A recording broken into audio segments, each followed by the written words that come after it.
Танай дүүрэг 14 шинэ имлэг баригдсан байна гэж. Энд чинь одоо улсын хөрөнгө оруулалтаар баригдсан имлэгүүд юм уу? Манай имлэгүүд бол улсын хөрөнгө оруулалтаар баригдсан имлэг байна. Нийслэлийн хөрөнгө оруулалтаар холимог байна. За дүүргийн хөрөнгө оруулалтаар бас барьсан имлэгүүд байна. Өрхийн имлэгүүд байна. Тэгэхээр ер нь бид нар яагаад ийм олон имлэг барьсан бэ гэхээр ерөөсөө эрүүл мэнд чинь суур асуудал.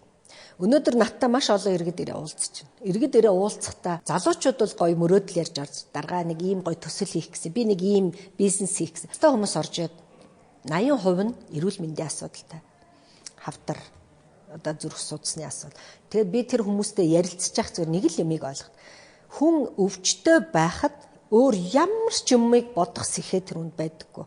Тэр хүн яаж өнөөдөр химийн тарианы мөнгө олох уу, яаж өнөөдөр ихрийн шижингийнхаа эсрэг тарианы мөнгө олох уу ерөөс тэр хүнд өөр ямар ч хүсэл мөрөөдөл байхгүй болд. Тийм учраас бид бол энэ эрүүл мэнд бол суур асуудал юм а гэд энэ чинь манай Баянгол хөгжил хөтөлбөр гэж байгаа. Хөгжил хөтөлбөрийнхэн бид ярилцаад зорьсон нэг эрүүл мэндийн салбарыг нэг шийдсэн шиг шийдэе. Одоо манай тэр дутуу юм байхгүй, бүх юм байна. Тийм учраас саяын энэ айхтар юмнуудыг бол бүгдийг ямар ч асуудалгүй даваад гарсан.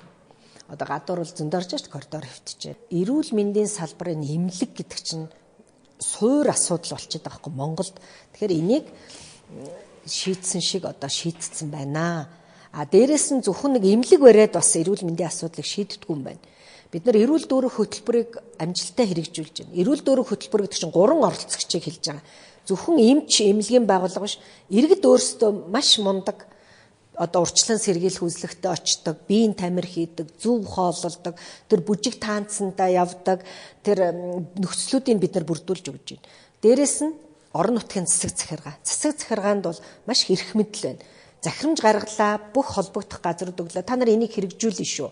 Давсны хэрэглээг бууруулах захирамж гарлаа. Чихрийн шижинд бууруулах захирамж гарлаа. Хавдрын эсрэг довтлогоо 10 жилийн аяныг зарлалаа.